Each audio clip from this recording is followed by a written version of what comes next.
All right. Good evening, ladies and gentlemen. We're so excited that you're able to join us for this very special edition of our Florida Talks at Home series. My name is Keith Simmons. I'm the Communications Director at Florida Humanities. And I'm just going to give a brief introduction for our program, and then we can get into really what we're all here to learn about this evening, which is the civil rights movement in Florida. So, this series of programs is entitled The Long History of Race Relations in Florida. It's a series of conversations convened by Dr. David Jackson, professor of history at FAMU and a member of our board of directors at Florida Humanities, and Steve Seibert, the immediate past executive director of Florida Humanities. The goal of this series is to convey stories about Florida's Black history, spanning from European settlement in the 16th century to the present. These conversations are essential to have in our present moment, and we are proud to work with prominent scholars across the country to make these conversations possible. We also understand that these conversations can inspire a lot of passion. Florida Humanities does not endorse any of the comments made by presenters or by attendees. Our objective, truly, is to facilitate a lively, authentic, and enlightening discussion on these topics. To that end, our presenters will keep their remarks brief, and then we'll open the program up to questions. Members of our audience this evening will have an opportunity to ask questions. You can simply type them in the chat box or use the Q&A function, and we will do our best to work as many questions as possible into the conversation. At the end of tonight's presentation, you will also receive a short feedback survey in your email, and we would greatly appreciate it if you took a couple minutes to fill that out for us. We also hope that you'll be able to join us for the final conversation in this series entitled Black Lives Matter, the current struggle for civil rights and racial justice in Florida. That program will take place on Tuesday, November 10th at 5 p.m. You can visit floridahumanities.org/events to learn more and to register. And by the way, your support is essential in helping sustain these programs. If you enjoyed tonight's program, we ask that you consider visiting floridahumanities.org/support to contribute to our organization and continue to make these programs possible. I will now turn the program over to Steve Seibert, who is again the immediate past executive director of Florida Humanities. Thank you, Mr. Simmons. So this summer, the Florida Humanities Board declared it is our obligation to use the humanities to understand racism and injustice and how to curb their influence in society. And to that end, our board member, Dr. David Jackson, offered to moderate this four-part series. And our hope, I think our general collective hope in this series is to deepen our understanding of race and history and culture and law so that we can more honestly and more empathetically tackle the issues of this day. So let me introduce Dr.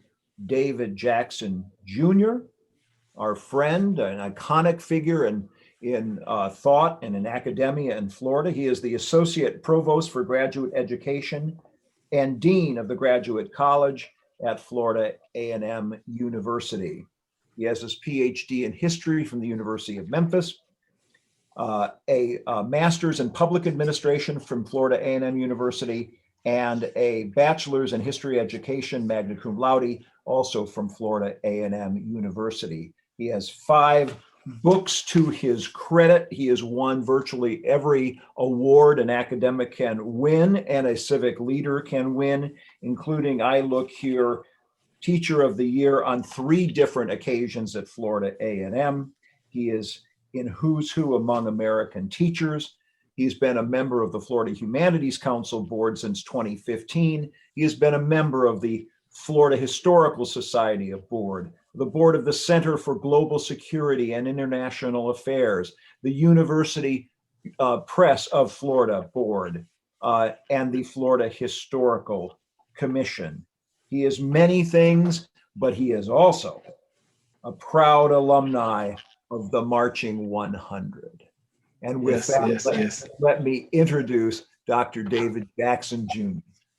Hey, Steve, you always know what to say. Thank you for a very fine and kind introduction. And I want to welcome our guest presenters, these scholars that we have today, along with the participants who have joined us for what has become really a spectacular series on race in Florida. Without further ado, I would like to introduce to our participants the presenters that we have with us this afternoon. The first presenter, and we're going to go in this order in terms of their presentations, but the first presenter that we have is Dr. Abel Bartley. Dr. Bartley is a graduate of Florida State University 3 times. He earned his bachelor's, master's, and PhD degree from Florida State in history. He tells me that he was a former football player under Bobby Bowden as well, but he became very serious about history, and Dr. Bartley has worked at the University of Akron, where he actually ran the Pan-African Studies program there. He currently works as a professor of history at Clemson University, and for years he served as director, over a decade, as director of the Pan-African Studies program at Clemson University. So we're very happy to have him. Dr. Bartley, we'd also like you all to know that he is a native of Jacksonville, Florida. So he has written a book, Keeping the Faith, Race, Politics, and Social Development in Jacksonville, Florida. And he's also done another work, signature work on integration of the schools in Duval County. And so we're very happy to have Dr. Bartley with us this afternoon. We also have Dr. Paul Ortiz. Dr. Ortiz is a professor at the University of Florida. And Paul is a graduate of Duke University, and he's also the director of the Samuel Proctor Oral History Program at the University of Florida. And he is doing outstanding work in terms of collecting oral histories, especially as they relate to the Civil Rights Movement. And Paul has done some outstanding work. One of his books, which is very, very timely, especially on this day, is titled Emancipation Betrayed, The Hidden History of Black Organizing and White Violence in Florida from Reconstruction to the Bloody Election of 1920. And he is one of the first scholars to really tackle in a comprehensive kind of way the Ocoee riots that took place on November 2nd and 3rd of 1920. So it just so happens that we are on the anniversary of that massacre that took place in Ocoee, right north of Orlando. And so we're very happy to have Paul with us so he can share with us his knowledge and expertise. And then those two gentlemen will be followed by the senior scholar that we have on with us this evening, Dr. Irvin Winsboro. Dr. Winsboro is a senior professor of history at Florida Gulf Coast University, and he is an award-winning author along with the other colleagues who are on the panel with him. Dr. Winsboro has published 7 books and many other publications. His book, Old South, New South, or Down South, Florida and the Modern Civil Rights Movement, is a very important work. It makes this discussion it crystallizes this discussion even more. And we are very happy that Dr. Winsboro agreed to come and share information with us on this very important topic. So it's without further ado that I will present to you first Dr. Abel Bartley, followed by Dr. Paul Ortiz, and then Dr. Irvin Winsboro will close it out, and then we will move into questions and answers. Dr. Bartley. Thank you, Dr. Jackson, and I want to also thank my esteemed colleagues who will be coming up after me. It's always humbling to recognize the fact that I'm in such august company. I've been told we only have a few moments, so I'm going to tell you all, like J-Lo tells all her husbands, I don't plan on holding you long. I plan on getting in and getting out. But I want to start out with my little talk about civil rights movement in Florida real quick with a poem by a great South Carolinian. I live in the state of South Carolina. Dr. Benjamin E. Mays, who wrote the poem God's Minute. I only have a minute, 60 seconds in it, Forced upon me, I didn't choose it, but I know that I must use it. Give account if I abuse it, suffer if I lose it. Only a tiny little minute, but eternity is in it. When we talk about civil rights, particularly civil rights in the state of Florida, it is what did people do with the minute they had to improve the world or make the world better? And Florida in particular is a state that has a very interesting reputation. Most people don't really study Florida as part of the civil rights genre because there's so much, people think that there's so much more of a richer history in places like South Carolina and Mississippi and Alabama, all the places that you find along the civil rights trail. And as a result, Florida sort of gets a pass when you talk about their history. But when you dig deep into Florida's history, you find that there's a lot in Florida's history that people don't really know and really don't study. And I think I'm so proud of these men who are on this panel and others who have began to dig deep and uncover a lot of things that people don't know about the state of Florida. I want to start out, my scholarship mainly deals with North Florida, but I want to start out real quickly with a little incident that occurs in South Florida.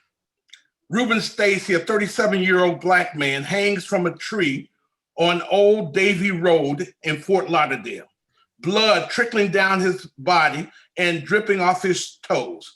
Behind him, a white girl, about 7 years old, looks on, a strange smile on her face as she takes in the sight of the strange fruit her elders had just created that hot day in July 1935. Stacy was accused of attempting to assault a white woman in her home after first asking for a glass of water. According to a 1993 telling of the story, he was arrested 3 days later, 25 miles from the scene, but no trial was ever conducted. And mere hours after his arrest, Stacy was hanged and shot. Florida generally is not studied much when you talk about lynchings because people tend to concentrate on the more celebrated lynchings that occurred in other parts of the country. But Florida was actually one of the centers of lynching. If you read the Equal Justice Initiative and look at the work they did on the various states, what you'll find is that Florida per capita was one of the leaders in the country in lynching.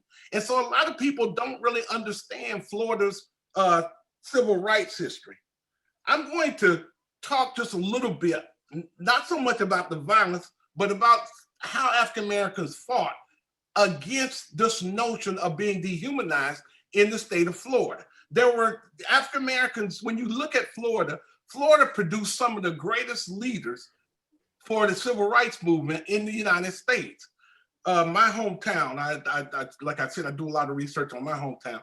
I'm constantly amazed at the number of prominent people who went through Jacksonville who then contributed to part of the civil rights movement. When you think of people like Asa Philip Randolph, who actually organized the 1963 March on Washington, where Dr. King made his famous "I Have a Dream" speech. But even before that, in the 1940s, he was pressuring the federal government to open up jobs and opportunities for African Americans. So this was a Floridian who was taking the struggle on a national level. Then you think about someone like James Weldon Johnson. James Weldon Johnson is probably the most unrecognized civil rights figure in the United States, because what James Weldon Johnson did, he set up the civil rights movement so that he laid the foundation so that the others who followed him would have a foundation to work upon. James Weldon Johnson was the person who said, if we're going to fight this civil rights battle, we need to fight it in the place where the civil rights movement must be, and that is the South. And he encouraged the NAACP to take the struggle to the South, opening up NAACP offices all throughout the South. So my point is that Florida has played a pivotal role in the civil rights movement, even though most people don't really study how important Florida was. We were just chatting earlier before we came online about when the civil rights movement began. I tend to place the civil rights movement in the 1930s. By the 1930s, African Americans were beginning to challenge the Supreme Court's strange decision in Plessy v. Ferguson of separate but equal.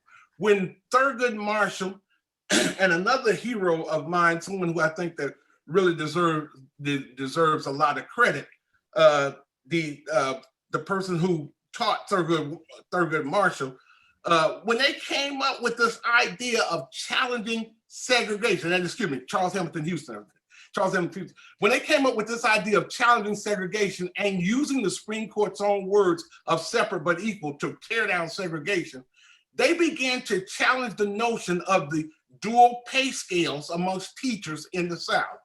And they began to file a series of lawsuits in the 1930s challenging the dual system of pay.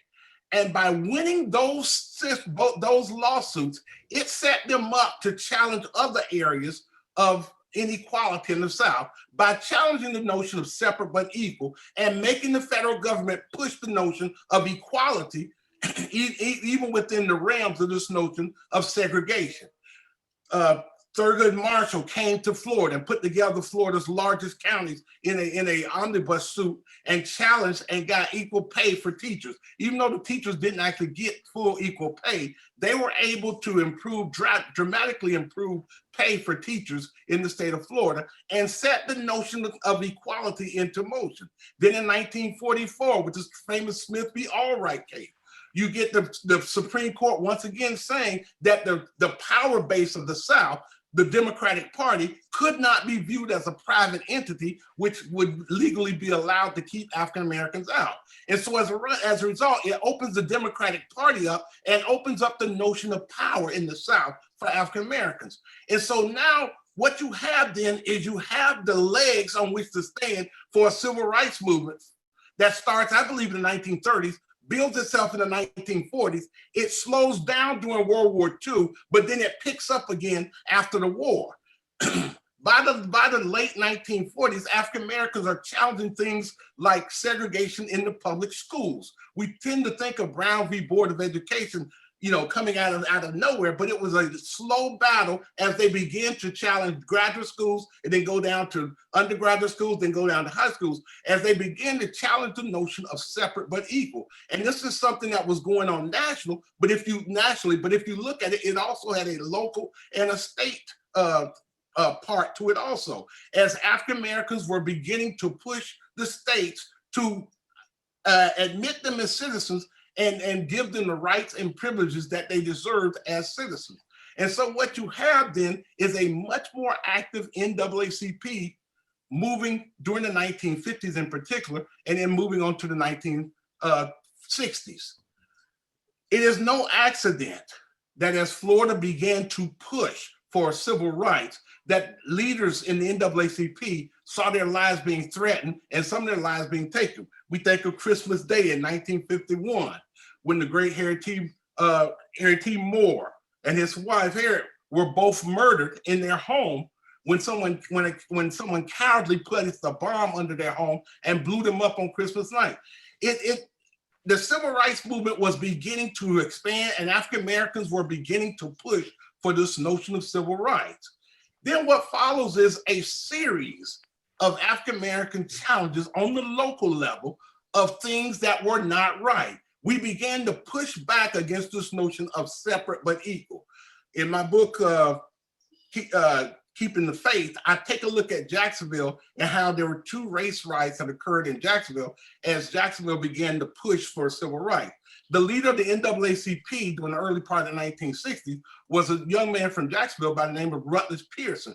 Rutledge Pearson is someone that I think really deserves a biography, and I'm in the midst of putting one together on him, because I think he's one of the most talented men that Florida has produced during the civil rights movement. He's a guy who was a professional baseball player. He was a talented singer. He was a gifted teacher. He was a gifted baseball coach, but he was also someone who recognized that if African Americans were not part of Florida's existence, that African Americans you could not create the kind of community that Florida needed. And so Rutledge Pearson led the NAACP in a series of protests across the state, not just in Jacksonville, but across the state, challenging the notion of segregation. He met with a lot of resistance and a lot of pushback from leadership and the white community, but he carried on a civil rights struggle that eventually saw the opening up of lunch counters, the opening up of other restaurants and other things in the different areas of Florida as a result of his pushing for civil rights. Then the other person who I am very much so think that we really need to give more credit to is a lawyer by the name of Earl Johnson. Earl Johnson filed most of the suits in the state of Florida challenging school segregation.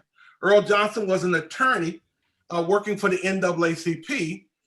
He was the first African-American to serve as the president of the city council in the city of Jacksonville, but he took the civil rights movement also in the state of Florida, took on the responsibility of being the civil rights lawyer for the civil rights movement in the state of Florida. When Martin Luther King was arrested in St. Augustine, it was Earl Johnson who they called to get Martin Luther King out of jail. When the other civil rights leaders were arrested in St. Augustine as part of that movement, it was again Earl Johnson who played a pivotal role in seeing to it that those men were released from jail.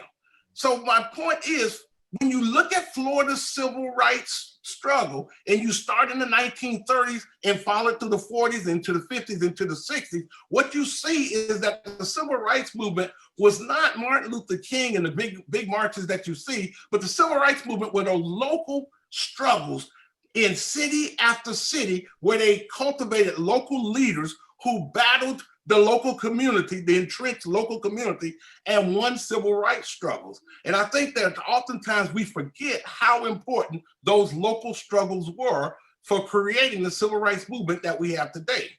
And when you go to the different cities and begin to study how we got our schools integrated, how we got our lunch counters integrated, how we got police protection, what you find is that most of the things happened on the local level where each community would cultivate a local leader who would fight, who would take the struggle on, and the African-American community would join in, and that's where we would get the victories from. So my point is, when you study Florida's civil rights history, what you need to study is local history. That is where you find out where we won the battles. That's where we find out who the real heroes were. It was the little people who put their lives and their limbs on the line to fight for civil rights. I teach here at Clemson University, and one of the things I always tell my classes, I'm amazed at the courage of the people who engaged themselves in the civil rights movement. Because if somebody had killed them, the chances was they would not be punished for those murders. And so these were people who had the courage to put their lives on the line. And it leads me to another thought that I really want to talk about. For a long time in Florida's history, there has been unjustified extralegal killings of African Americans. And these unjustified extralegal killings of African Americans oftentimes have gone unpunished. People look at the Trayvon Martin situation as sort of an anomaly. It is not an anomaly. It is what African Americans had come to expect, where whites would kill African Americans and not be punished for those crimes. And so what you had with the civil rights movement and what we've had, particularly in today's movement, the Black Lives Matter movement, is just African Americans struggling for the notion to be considered human beings, to be considered part of the human family. And that's what the civil rights movement is all about.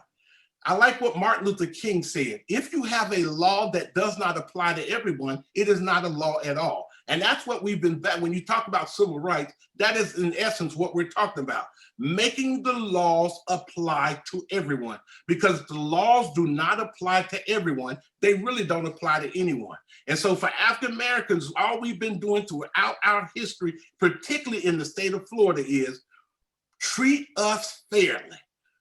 One last thing before I know my time is running short, but I'm gonna do one last thing. I think we have for a long time misinterpreted what the 14th Amendment was all about. And when you talk about the Equal Protection Clause, people have talked about this notion of color blindness and what color blindness means. And in my opinion, what color blindness means is that when the courts sees a person walking in the court, no matter whether they're Black, no matter whether they're Asian, no matter whether they're Hispanic, they should see them as white and give them the exact same justice that a white person would get. In my opinion, that's what I think what they meant by color blindness. See everybody as white and give the same justice that white give. The problem is our courts have never seen people as the same. They have degradation. That's how you got Plessy v. Ferguson, and that's how you continue to get policemen who kill African Americans and get away with it. You get other people who kill African Americans and get away with it because the courts have never really fully accepted the notion of African Americans as equal parts of our citizenship. And so as a result, the 14th Amendment has never had the bite that the 14th Amendment was supposed to have. And so in the state of Florida, what you have to do in the state of Florida is make sure that when you talk about civil rights, you're talking about the notion of equality before the law. When I read things about former inmates not being allowed to vote, when I read things about people being harassed and stopped, when I read things about unfair housing practices and those type of things, all that tells me is that people still have not come to the point where we've got to the place of looking at people equally before the law. And so when you talk about Florida's civil rights history, that's what you're talking about, the struggle to find equality before the law. And that's 20 minutes from me. I'll move on to the next person. Thank you, Dr. Bartley, for your outstanding presentation. It was all that we hoped for, and we look forward to engaging with you on some questions at the end of all of the presentations. So next, ladies and gentlemen, we will have a presentation by Dr. Paul Ortiz. Dr. Ortiz. Unmute yourself. You're on mute, Paul. Okay, you think after my 20th Zoom meeting today, I would get the hang of that mute button, right? It happens. Well, thank you so much, David, for a very kind introduction. I want to thank Keith Simmons and the Florida Humanities Council for putting this wonderful series together. It is such a privilege and honor to be back together again with my dear colleagues, Irvin Winsboro, Abel Bartley, Dave Jackson. I feel like this is a reunion of sorts. Even though I'm not, unfortunately, not a member of a fraternity, I think I'm a member of the Florida Historical Mafia Fraternity. I think that's what we call it by this point. I wanted to highlight for us a very important book, which has been mentioned earlier, which I think apropos of this discussion, Professor Winsboro edited this wonderful book, Old South, New South, or Down South.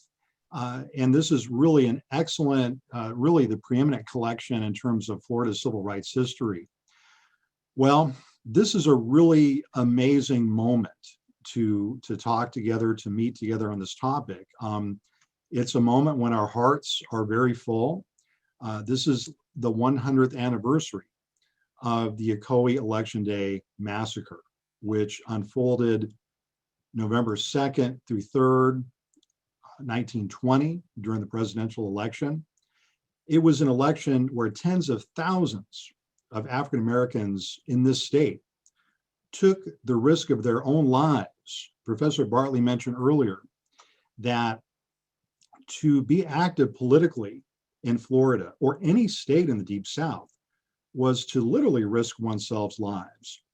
And I'd like to try to take us back 100 years to what it was like to try to register to vote in Florida if you were Black, whether you were in Miami or Gainesville or Western Orange County where Ocoee is, or Pensacola or Jacksonville, or any place in Florida. Many of us on this, in this meeting, I'm sure, have taken part in voter registration activities. You go to the park or the county fair or your church, and you ask a person to essentially do their civic duty and register to vote. They fill out a piece of paper, they put their birth date, their address, so on and so forth. And we see that as a positive kind of civic engagement kind of activity, right? Well, now imagine you're Black and it is the fall of 1920. When you asked an African American to register to vote in this state in the fall of 1920, you're asking them to risk their lives. Florida not only had the highest per capita lynching rate throughout the entire Jim Crow era, much higher than Mississippi's, much higher than Georgia's. Florida also had numerous anti-Black pogroms, like the Ocoee Massacre, like what happened in Rosewood in 1923, what happened in Perry in 1922. I highlight this history in my book, Emancipation Betrayed, which was published in 2005. There are many other anti-Black pogroms that occurred all throughout the state of Florida. In the subsequent years, I think we're going to be uncovering a lot of those. I talk most about Ocoee at this point because Ocoee, in many ways, is the capstone of the Black voter registration movement in 1919, 1920, which led tens of thousands of African Americans to risk their lives to register to vote. So what was at the bottom of this incredible statewide voter registration movement, this civil rights movement before the civil rights movement? And why was it in Florida? I think we can use Professor Bartley's analysis to help us get closer to the answer. Thinking locally, local organizing, local politics, local communities is critical. What kind of community produced the Reverend Dr. Howard Thurman, born in 1899, who lives most of his early life in Daytona, who goes on to become the spiritual advisor of Dr. Martin Luther King Jr.? What animates this incredible, one of the greatest Christian theologians in American history from Florida? What animates him is the importance of his Black community, of his grandmother, who had been a slave in Madison County, Florida, who taught him liberation Christian theology. That's what really animates him. What animates Mrs. Mary McLeod Bethune, who founds Daytona Literary and Industrial Training School for Negro girls in 1904 in Daytona? What supports her is a remarkable community of Black people in Volusia County and surrounding counties that helps to sustain that school for decades against Ku Klux Klan attacks. And in Emancipation Betrayed, I talked about just a few of these attacks. The Klan would march through Daytona to try to terrorize the Black female students. The city of Daytona would cooperate by cutting the power to the campus to coincide with the Klan evening marches, just to add more terror, right? This reminds us that white terrorism has been directed from the highest levels of American society. What animates James Weldon Johnson in Jacksonville to write with his brother Rosamond the wonderful anthem which becomes known as the Negro National Anthem? What community gives the strength to these young men and women in the 1890s and early 20th century to become civil rights pioneers and essentially the grandparents of Dr. King's generation? And I'm talking also about a person like Eartha White, who was a leader of the voter registration movement in Jacksonville in Florida in 1920, and whose name is still well known, as Dr. Bartley can tell you. What animates all these individuals is their communities, the power of Black communities in Florida. And Dr. Bartley is exactly correct. We need to look at what these communities were like, who was in these communities, what the demographics were, what types of celebrations did they engage in, what types of cultural events sustained them. I suggested in Emancipation Betrayed, getting back to this question of how on earth do you convince someone to register to vote when you're asking them to risk your lives? The answer that I came up can be boiled down into two words: mutual aid. African Americans in Florida sustain the practice of mutual aid in their fraternal organizations, in their lodges, in their secret societies, in their churches, in their labor unions. And they sustain these practices by creating rules. If I'm a member of the Masons in 1910 and I'm living in rural Gaston County, if I take sick or my mule goes down and it can't pull the plow, then my fellow Masons are required to come out and help me. They're required to actually bring out their mules, if they have a mule, to help me bring in my crops or to help me harvest my crops. That's what I mean by mutual aid. If you were a member of a Black lodge in the early 20th century, you were required to help each other out. It wasn't just, oh, I'm Black, I'm going to help you because you're Black. No, it was never like that. It was because I'm a member of a mutual aid organization. So the organizers who asked Black people to register to vote in 1920 were not just kind of outside organizers coming in, well-meaning people, encouraging people to do their civic duty. They were fellow church members. They were fellow union members. They were fellow lodge members. And that made all the difference in the world in terms of encouraging people to register and to vote. Let me say a few words about Ocoee as I wrap up. The importance of the Ocoee massacre, what happened to African Americans at Ocoee on November 2nd and November 3rd, 1920, is more important than ever. One theme is voter suppression. And in this state, voter suppression has been escalating. 3 or 4 years ago, we put together in the Amendment 4 campaign, it was a statewide effort. We signed over over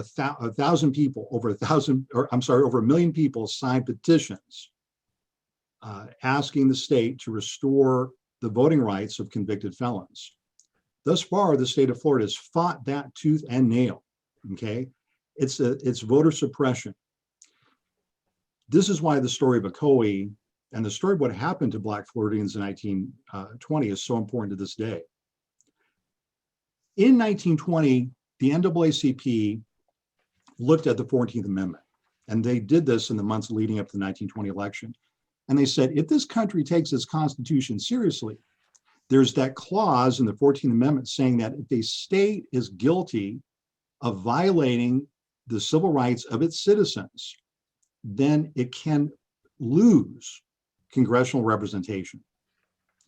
And I would say that the NAACP's strategy was to essentially say that we're going to use Florida as a test study, because so many tens of thousands of Black people in Florida in 1920 are registering to vote, that we're going to be able to easily present evidence to the US Congress, telling Congress that Florida has violated the rights of tens of thousands of its citizens.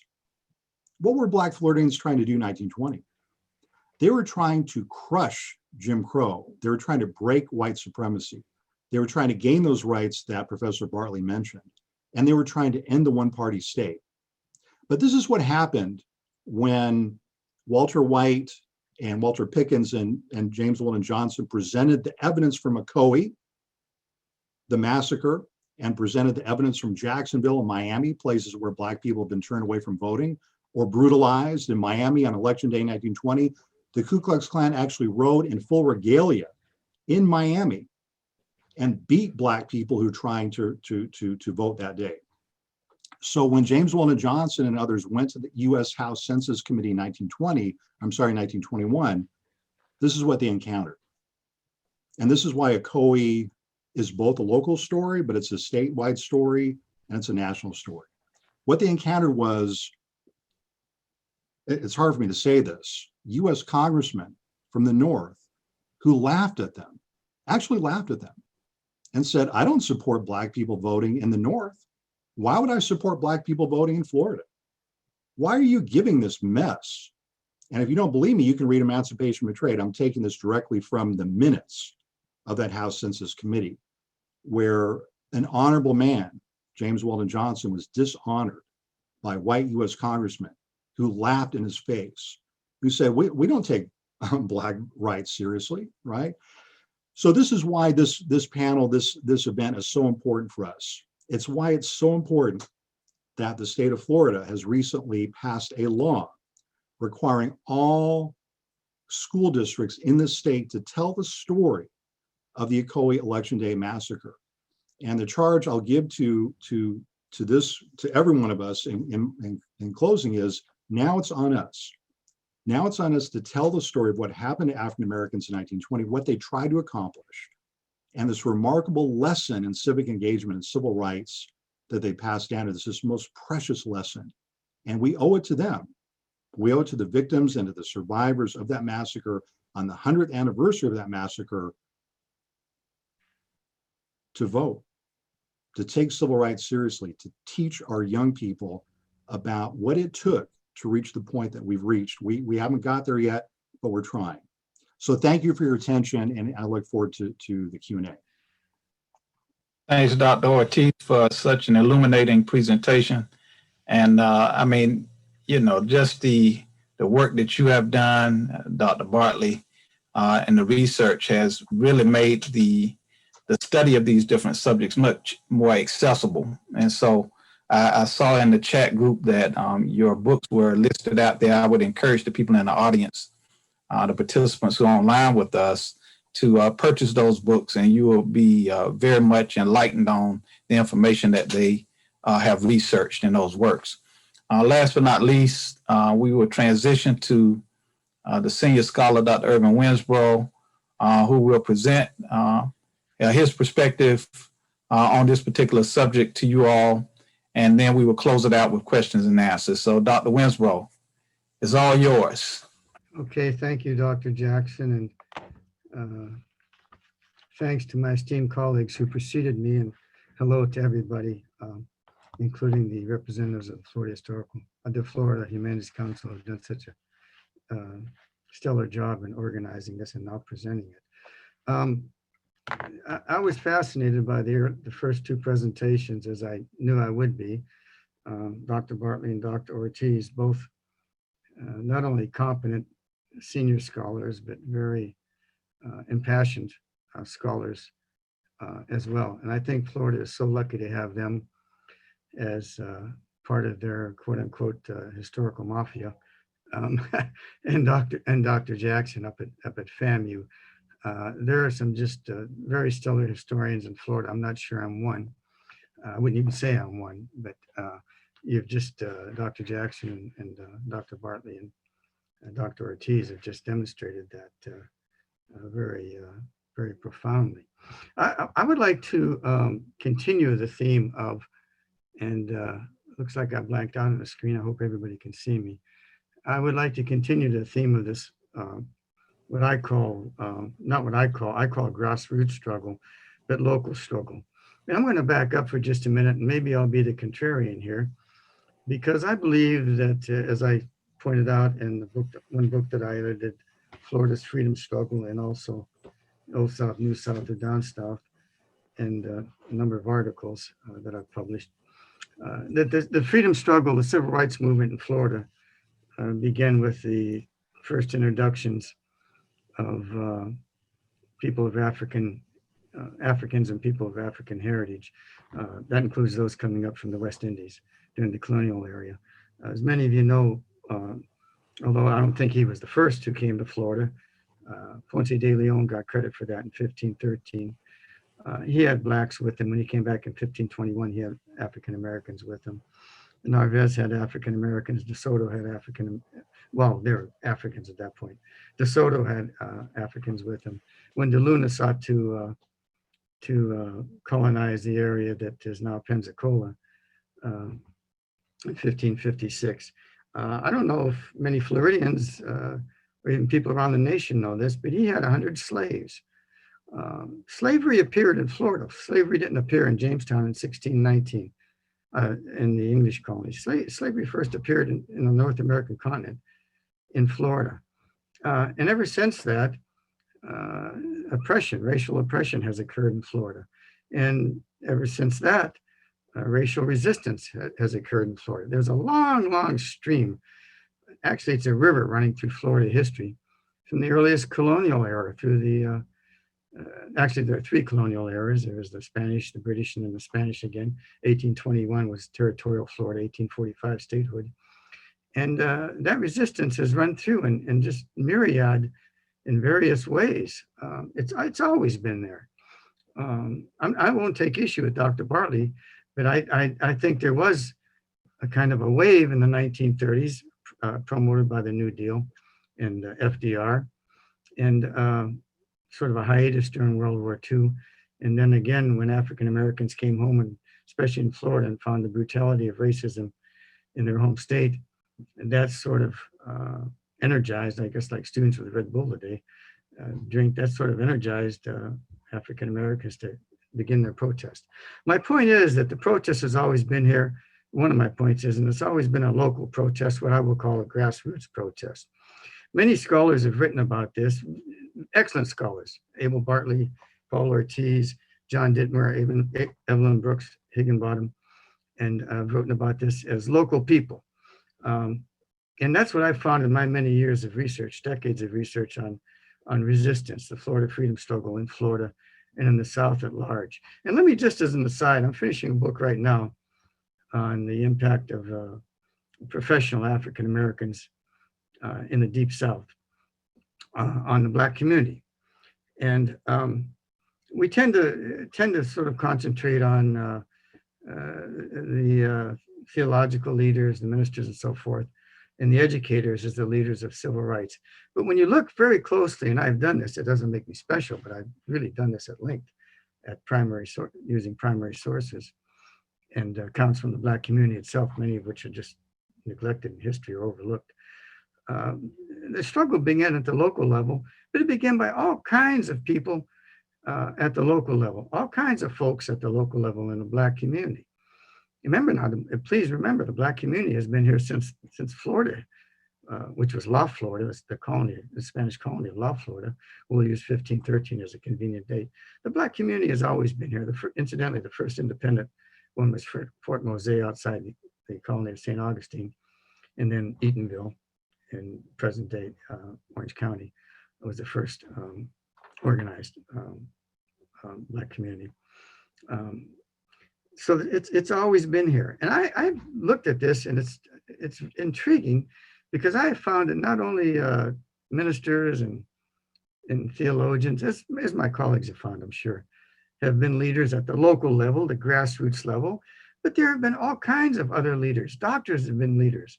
Nurses have been leaders. Pharmacists in the Black community, they were known as druggists, have been leaders of this struggle. Dentists have been leaders of this struggle. Matter of fact, I'm going to mention one in a minute, Dr. Robert Haling, if I may. And even morticians, undertakers have been leaders in this struggle. Did they all make the pages of the book, of the history books? No. Many did. They're unheralded, but they have been there. They have always been there as part of the struggle. This is part of Florida's history. And this is part of America's history. And it just kind of interests me how that has been overlooked for so long. Now, getting back to local people, I'd like to mention one using Florida, Fort Myers, Lee County, Florida as an example. And what I'd like to do is key in on desegregation, the desegregation movement in Florida, in particular, by way of example.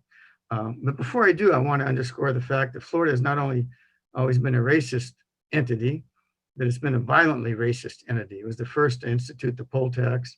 It had the longest running chain gang, as Dr. Bartley pointed out.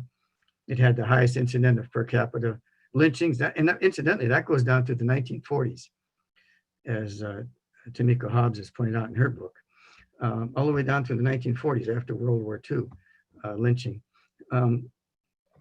And also, Florida has led in other kinds of repression, not just voter elimination and suppression, but things such as sharecropping oppressions and things of that nature. As late as 1960s, one of my heroes, and I was lucky enough to meet him, and Dr. Bartley was with me, we talked to him at some time, was Dr. Robert Haling of St. Augustine, local people. Born and raised in Tallahassee, parents were educators. Military hero, served with pride in the military. Korean War, came out, went to Meharry Dental School, came out to practice in St. Augustine in the early 1960s. When he saw that the heat of the South, the Deep South racism in St. Augustine, he began activities and became active in the NAACP and other activities. Anyway, the point is that as St. Augustine was getting ready for its quadricentennial celebration, 1963-64, Dr. Haling led protests because African Americans weren't involved in any of that. They weren't involved in any of the planning for that. And what happened is, just to try to encapsulate this, the Klan captured him. The Klan took him hostage and took him out outside St. Augustine, 1963, beat him severely. And I have the records from one of the witnesses of that. And the Klansmen were going to burn him alive And then another Klansman said that, no, just break his fingers. He's a dentist. He'll never be able to practice again. And then a woman, a Klanswoman, I guess, a woman bystander, yelled out from the crowd, castrate him, give him what he deserves. This is in 1963. Some of my colleagues aren't old enough to remember that, but I can remember the year 1963. Florida violence from the beginning through the modern era of civil rights, however we want to defend it, however we want to define that. The desegregation struggle in Florida has always been there. It didn't start with Brown in 1954, Brown 2 with all deliberate speed in 1955. The struggle has always been there. What I want to point out, and if I'm running out of time, Dr. Jackson will remind me. What I want to point out by way of example, something that is illustrative of this, is that the new Florida Constitution of 1885 is when the Redeemers, incidentally, regained control of Florida after the Reconstruction period, and they wrote their Constitution. Segregation, it was mandated in Section 19, neither slavery nor involuntary servitude, and then would be served as a punishment, but if you're convicted of a crime, you could be sentenced to a chain gang. And then Section 12, white or colored children should not be taught in the same school. That was in the Constitution. That was enshrined in the Florida Constitution. And it continued. Most of the Black schools were started by church groups and local groups and so forth, because the whites, and I looked at this closely in Florida, the whites governmental agencies and civic organizations wouldn't support Black schools. Now, you have to remember, if you're going to succeed in life and become a success professionally, you need education, and you need education starting at an earlier age, not a denial of education.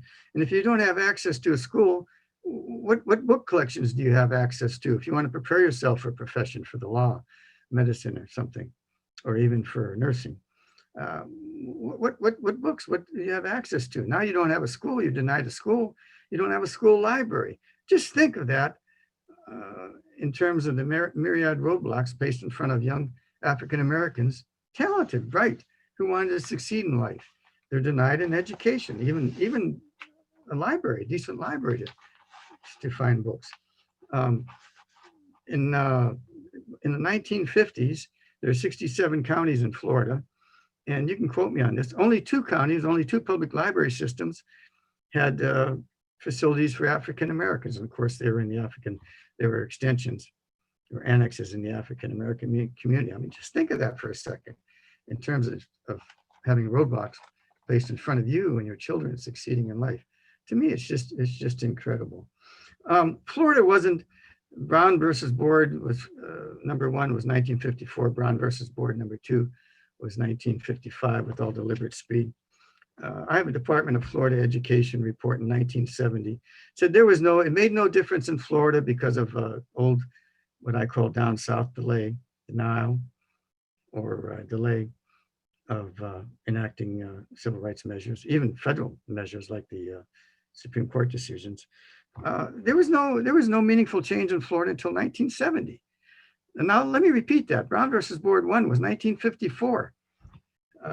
And when schools did become desegregated in Florida, by 1970, most of them not until 1967, 68 or 69, and they were under federal court orders. The state gave blueprints on how to, it's called progressive desegregation blueprint, and the local communities followed. There were only, of the 67 counties or systems in Florida, there were only 4 that weren't under, to the best of my recollection, that weren't under federal court orders to desegregate. Florida was dragged kicking and screaming to desegregation of public education. In Lee County, Florida, one of these local people by the name of John Blaylock stepped forward in 1965. He was a worker, he was a blue collar worker, and you talk about a hero. He stepped forward and he raised funds through donations and so forth, and filed a federal lawsuit against the quote unquote dual school system, segregated system of Lee County. Lee County it was the Board of Public Instruction back in the 60s. Lee County Board of Public Instruction continued to resist that until the federal judge's name was Lieb. It was the federal court, appellate court in Tampa. The federal judge ordered the desegregation, and it wasn't instituted until 1969. And then Lee County wanted to do it, indicative of many of the school systems in Florida. Lee County wanted to do it progressively, that is one grade level at a time. So that would have been another 12 years. Judge Lieb turned that down, and the attorney for the school district, which was the public system of instruction back then, advised the school district that they had to desegregate. That was under court order in 1970. And it didn't change at the state level until 1971, when the Democratic Governor Reuben Askew was elected and began to support desegregation. Prior to that, as many of you might recall, Claude Kirk was governor. He was the first Republican governor since Reconstruction. And he was an avowed segregationist. In fact, he wanted to close down the schools. He claimed he was going to close down all the public schools rather than have them desegregated. So this is 1971. Brown versus Board was 1954, 1971. Down south, the Nile and delay, what I like to call. And before I end up here, I don't want Dr. Jackson giving me an unkind note that it's time to end. Before I end up here, I did see a note on the chat board. Why aren't there any women on the panel? That's a good question. That's a good question. And also, it's a fair question, let's put it that way. And also, I want to point out that many of these local leaders that I've talked about at the grassroots level in the Black communities of Florida, many of them were women. Many of them were women. I don't have time to give you all those names, but I wish I could. As I've gone back and looked at this, the local records, the primary sources, memoirs, local histories, and so forth, many of them were women. Many of them were nurses. Many were midwives. They were called grannies in Florida, as some of you may know. Many of them were grannies who were so instrumental to the health and birthing of the Black communities. Many of them were professionals. Many of them were educators. We talk about the Moores. We often forget that Harriet Moore, was a civil rights worker, was active in her own right, an educator and active in her own right. But we just seem to concentrate on Harriet Moore, which is justified, of course. Ben Green called him the first martyr of modern civil rights. I mean, there are people. See Betty Wambish in Tampa.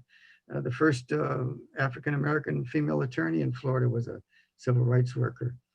Gwendolyn Cherry is from the Miami area. In South Florida, you recognize the Dew sisters. I mean, I can go on and on and on. The Clara Fry in the Tampa Bay area. We don't have time, but I can go on. But they were there and they were active, and they need to be included in the history. I'm getting too long in the tooth, too old to do this, but for all of my young colleagues coming up, and Dr. Bartley students and Dr. Jackson students and Dr. Ortiz's students and graduate students, we need to start making a more deliberate effort to include all of these women who were so active at the local level and have been so, in my opinion, my humble opinion, so unheralded in the literature. And I think on that note, I don't want to get too windy, which historians can do. And I think on that note, I will turn it back over to the moderator, Dr. Jackson. And please feel free to ask me any questions along with the other two presenters, or Dr. Jackson as well, during the Q&A. Thank you very much for your time. Thank you, Dr. Winsboro, for an outstanding presentation.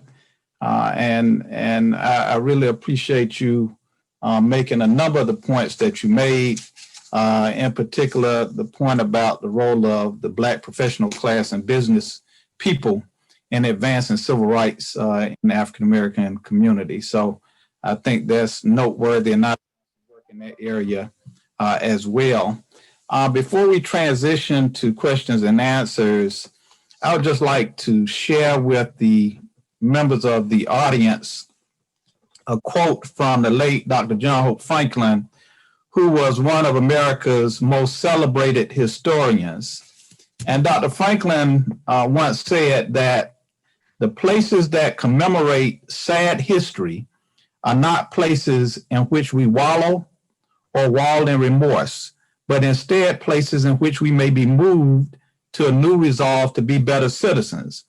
Explaining history from a variety of angles makes it not only more interesting, but more true. What is more true? I'm sorry, when it's more true, more people come to feel that they have a part in it.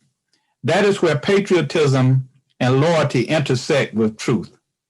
I think that's a profound way to end this discussion. Our scholars have shared very interesting information with us this afternoon. I want to thank the Florida Humanities Council for providing us with the forum and the board to have this kind of discussion. So we're looking forward to the questions that you all have, and in particular as it relates to the role of Florida concerning civil rights for African Americans and other minorities in this state. So again, thank the panelists for your time, your knowledge, and talents, and for sharing this information with us. And at this point, I will turn the session over to Mr. Keith Simmons, who will kind of guide us through the Q&A portion of the program. Thank you, Dr. Jackson, and thank you again for all of our panelists who have presented thus far. We do want to offer a little bit of a Q&A period, so any questions that you may have, again, feel free to type them in the chat box or use the Q&A function to do that. I want to go ahead and start off our conversation by talking about really more of education.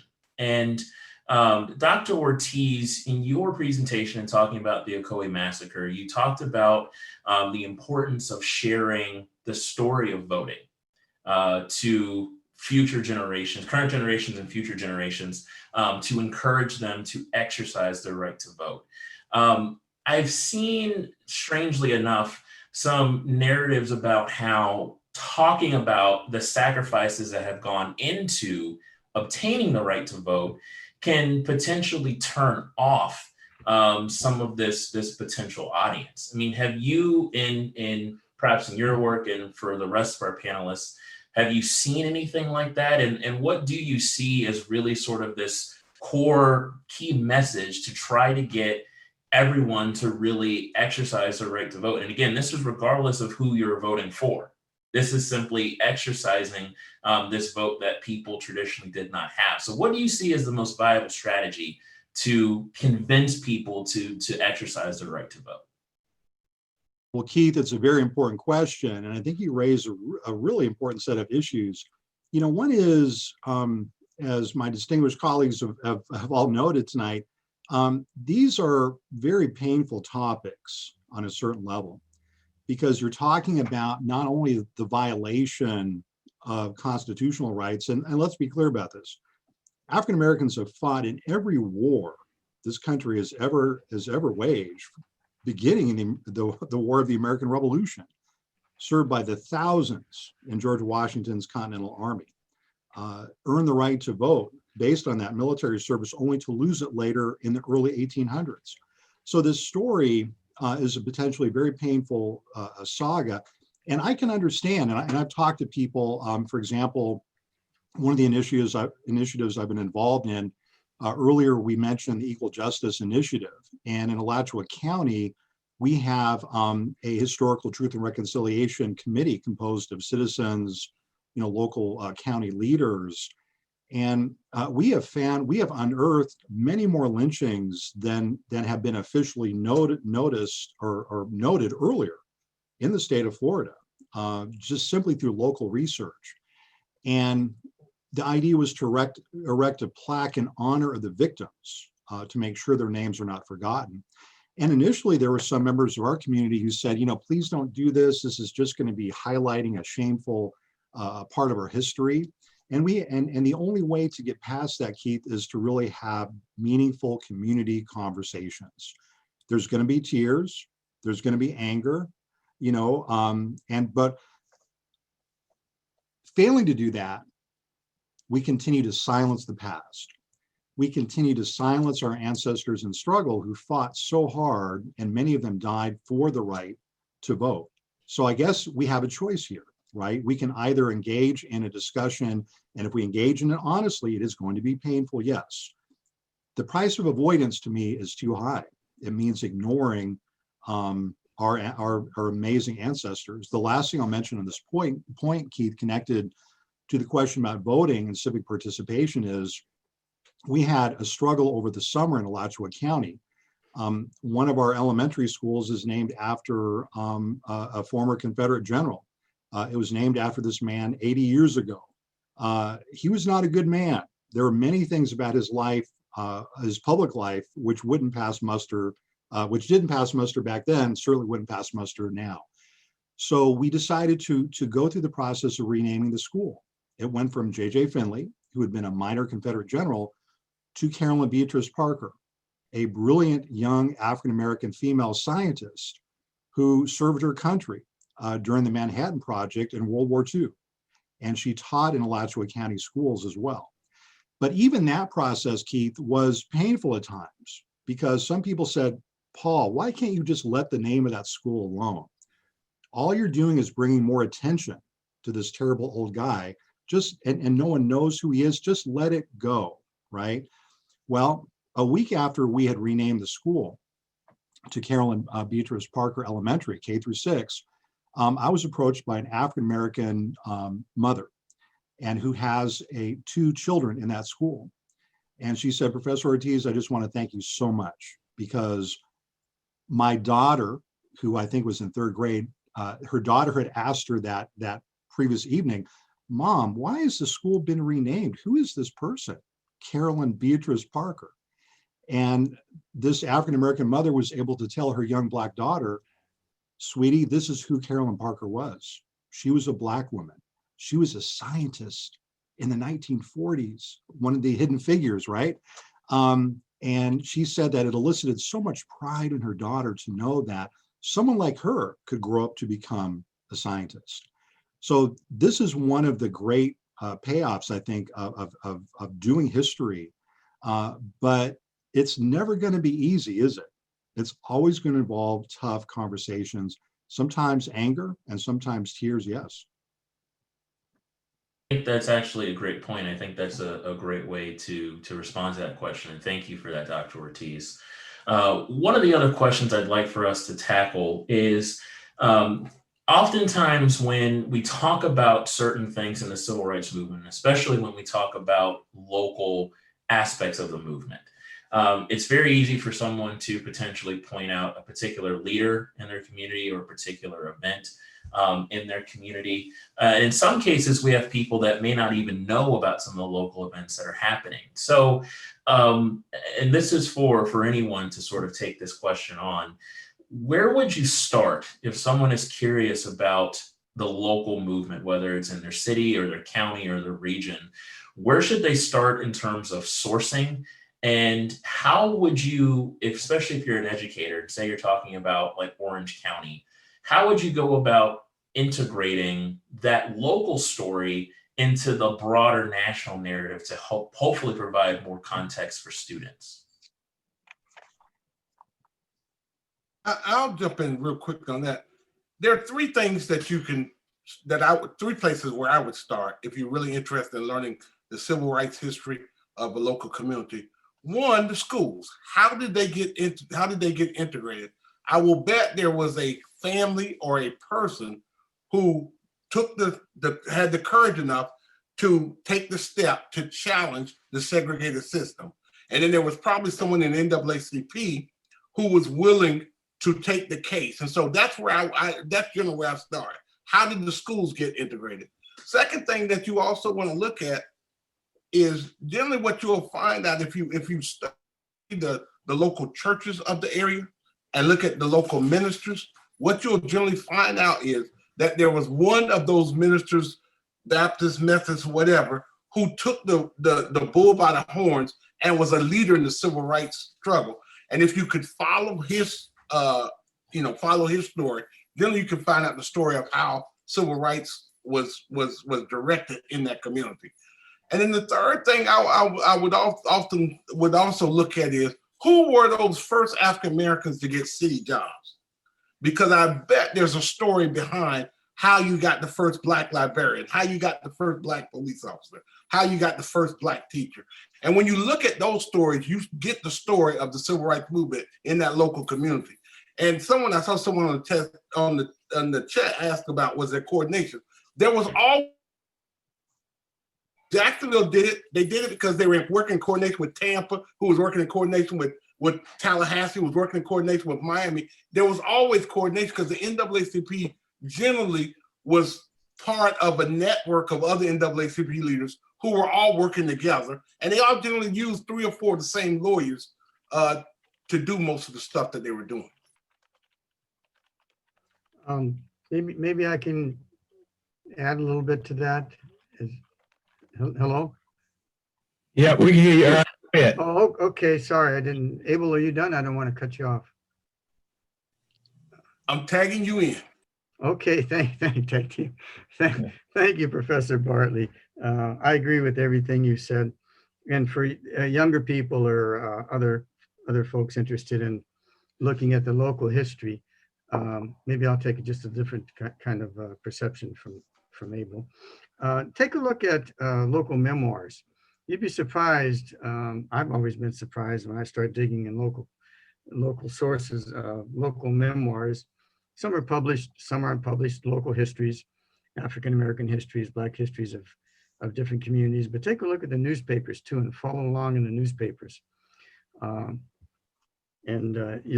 can identify the local struggle and a lot of the local leaders. Memoirs, newspapers, and so forth. And don't forget, and I think Dr. Bartley will be the first to confirm this, don't forget African-American newspapers. They were so critically important to the Black community in terms of national, the Pittsburgh Courier, Chicago Defender, and so forth. National papers, they were so incredibly important into getting information into the Black communities of Florida that the local newspapers wouldn't publish or censored, and of course the local officials wouldn't pass on as well. And then the last point, and I think the last point that I want to underscore is take a look at family histories. Remember, many family histories are recorded in Bibles and pages of Bibles and so forth. And take a look at family histories and so forth. And many of them, not a lot, but I've found kind of a surprising number in local libraries, local library systems and so forth. Always ask a local librarian, he or she is worth his or her weight in gold. So I just wanted to add that as kind of a footnote to what Dr. Bartley said. And let me add one other, church anniversaries programs. Get as many of those as you can get, collect those, because they are a wealth of this, particularly the oldest African-American churches, Methodist, Baptist. Get those anniversary books and collect those. They will give you a wealth of knowledge of who was who and what was happening in the community. And I would just add obituaries, funeral programs that are available, but also, and I know Paul was sitting at the edge of his seat to say this, Paul, so if you will allow me, but the oral histories are so important. And so just to have conversations with older people who lived through those times. Paul has done outstanding work on Laura Dixie, who was up in this area, but he's also introduced his students to figures who made significant contributions to civil rights, like Miss Dixie. So just having conversations will start to give you names of people that you can start to research, and then you can track them in the different court cases, the newspapers, et cetera, to find out more about those individuals. And then you can put together a broader story about what was taking place in those locales. And I just want to do a quick follow-up on that with Dr. Ortiz. And, if you could give us perhaps just an elevator speech of sorts in terms of if someone wants to speak with, an elder or an older family member and trying to start capturing these sorts of stories. I mean, where do you get started if you want to start capturing some of this oral history, and what are, again, in sort of this elevator sense, what are some of these best practices that someone might have to keep in mind? Well, Keith, now you're treading on dangerous water, because you're asking me to give an oral history workshop, and we'd be here for a little while longer. What I've done, though, Keith, seriously, is to put our URL in the chat bar for the Samuel Proctor Oral History Program. We love to do community-based oral history workshops. The good news to share with you is that we already have a lot of communities in this state that have oral history projects with African American communities well underway. We have the Broward People of Color organization. Over the years, SWAP, or the Proctor Oral History Program, has worked with the Lincolnville Museum in St. Augustine. We work with the Chappie James Museum in Pensacola. There's the Tampa Bay Historical Society. So there's a lot of really cool, University of Central Florida, thank you very much. The Riches Program, which is one of the premier public history programs in the country. The program that Dr. Brotmarkle, the weekly program, right? Florida Frontiers. It's a great kind of primer to just listen to Ben tell these, interview people who are telling stories. But again, the Samuel Proctor Oral History Program or the University of Central Florida Riches Program, we have interview guides that we put online that folks can kind of look at. We're always open to do community-based workshops. And there's a lot of that work. And Keith, as you know, the Florida Humanities Council has done so much to promote oral history. I guess my main takeaway here is start locally, start at home. And I can share with you an experience. I had probably done over 1,000 oral history interviews before it ever occurred to me to interview my own father. And I am embarrassed to say I was age 40 before I sat down with my own father to do an oral history, right? And it was a great experience. And almost the first question I asked him, he shared with me that he had met Fidel Castro after the 1959 Cuban Revolution. And I said, well, Dad, you never told me, why didn't you tell me this earlier? And you know what he said to me? He said, because you didn't ask, right? And so that's the challenge that we face. But, start with your local church. Does your church have an archive? Dr. Winsboro and Dr. Bartley, I think, mentioned the importance of local archives. Are you a member of a church, a lodge, a labor union, a civic organization, a business, right? You can begin doing oral histories and gathering this precious data, because if we don't gather it, it's lost. Dr. Winsboro mentioned earlier the importance of Black newspapers. The Black press in this country, and we have to remember Matthew Louis, who was a Civil War combat veteran of the Union Army, a state representative from Alachua County, who founded the Gainesville Sentinel, which became the Florida Sentinel, and a co-founder of the Associated Negro Press. This was a native Black Floridian, and he did so much work. But unfortunately, very few copies of the Florida Sentinel were preserved because white institutions didn't preserve Black newspapers. And so this is what we as historians are trying to kind of play catch up with. So in many ways, this is why the oral history archive is so precious. If you have a grandmother, an elder in your church or community, sit down with them, interview them, because if you don't, the story will be lost. And it also just goes to show in terms of newspapers, you never know. If you ask those types of questions, you might have someone who happens to have some copies of the Florida Sentinel, in which case, yeah. That would be a huge find, in terms of not just the civil rights history of Florida, but really the national story. One of the questions that I want to turn to now is, again, for all of our panelists, we had someone ask about some of the sites that we might visit in Florida if you wanted to potentially learn more about civil rights history. We know certainly about Montgomery and Selma and North Carolina. We talk about the sit-ins that happened there, particularly for the areas that you are familiar with locally. Are there certain sites or locations that you would recommend people sort of check out, or what makes that particular site significant if someone wanted to go and explore those locations? Well, I would. There's so many locations, Keith, that come to mind. I'd like to kind of lift up 4 though, and 2 of them are HBCUs. Actually, 3. Let's talk about Florida Memorial, which is in Miami-Dade, but was in St. Augustine, of course, Bethune-Cookman, and Florida A&M. These are really necessary sites, Keith, I think, in terms of African-American history, because so much of what happened in these local movements that Dr. Bartley and Dr. Winsboro referred comes out of these HBCUs. Almost the entire leadership of the modern civil rights movement was educated in an HBCU. Their parents wanted them to go to places like Bethune-Cookman or Florida Memorial or Florida A&M because of the community. Again, remember that key term that Dr. Bartley introduced. There was a certain passion and commitment to excellence and civic engagement and uplift that was nurtured in HBCUs. Two other locations I think that are sacred in terms of the civil rights movement. One is Bethel Baptist Church in Tallahassee. What an amazing institution! All the way from Reconstruction, that church has been at the forefront of the civil rights movement. It was the key center for the 1955-56 Tallahassee bus boycott, right? Also, as Dr. Bartley can tell us, Florida Bethel Baptist Institutional Church in Florida, in Jacksonville, is another sacred space, another place where generations of Black freedom fighters were born and nurtured. So those are things that come to mind, but there are a lot of other sites too. Again, we could take all night with this exciting question. Can I just add, St. Augustine also would be a big one. So much of, what we think about with King coming to Jacksonville occurred in St. Augustine.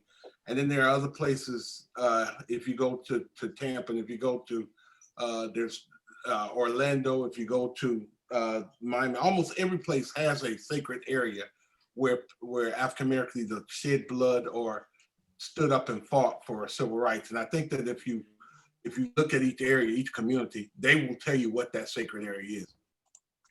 Yeah, may I just, this is Irvin Winsboro, may I just add to that as well? Take a look at the local Black History Societies as well. From my research, I have been surprised at not just large cities and medium-sized cities, but even smaller areas, Palatka and places that have active Black History Societies. And those Black History Societies tend to know the people, the folks involved in them, not only the local history, but the people who know the local history, especially the oral history and the memoirs and so forth. So that's very important. For those of you in Orlando, the Wells-Built Museum of African American History is a very important site. The Riley Museum in Tallahassee, they're all over the state and so forth. But what I'd like to do is just switch gears a little bit and ask anybody who's interested in the civil rights movement of Florida or the African American history movement of Florida to, by all means, and my wife and I are from Washington, D.C., the Washington, D.C. area. My wife actually was born in Sibley Hospital in the middle of Washington, to go to the Smithsonian Institution and see the Museum of African American History.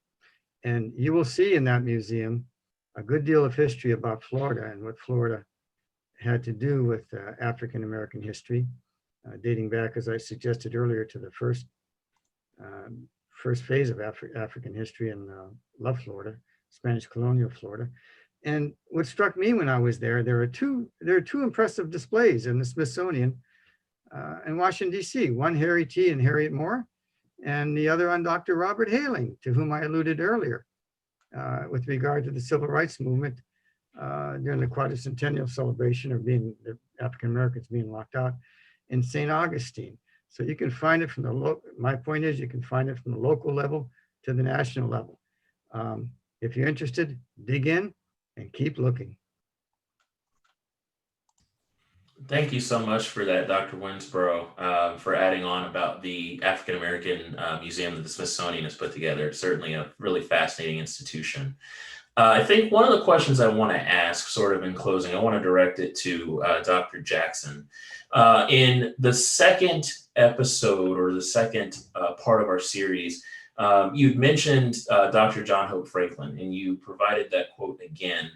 And it's a fantastic quote, and it certainly talks about the importance of engaging with difficult histories. And I wonder if you could just tell our audience who may not be familiar with Dr. John Hope Franklin, who he was and the influence that he has had on the field of African American history. Well, thank you for that question, Keith. And I'm always excited to talk about John Hope Franklin. First of all, he wrote an autobiography that's called Mirror to America. I believe that's the name of it. But he did write an autobiography before he passed when he was in his 90s. But Dr. Franklin was in the tradition of scholars on the order of W.E.B. Du Bois, Carter G. Woodson, Rayford Logan. He was a Harvard-trained PhD who actually wrote significant works on the African-American experience. One of his landmark works, which was used to train thousands and thousands of individuals, was his book From Slavery to Freedom.